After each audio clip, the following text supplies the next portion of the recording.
Dumelang, nna ke Mosimaphakane ke kgopela go leballa sereto go tšwa go kgoboketšo ya ka ya direto tša Sepedi, yona e bitšwa go ribega tša masa.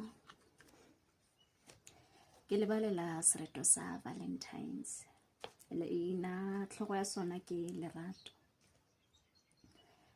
Lerato le le botse kudu, nke ke lerata dima morago ga medupi, nke ke matšoba ka seruthwana, nke ke moela wa metsi ya diphororo tša thukela.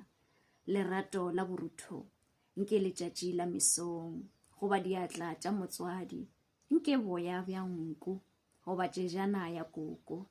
Lerato la go thabiša, nke ke mmino wo mobose, mmino wa lerato, nke ke bobose bja mamapo, bobotse bja tlhago. Lerato la nnete nnete, e sebeng la go foraforetšana, ke lerato leo le rategago, lerato leo le nyakegago, lerato rato.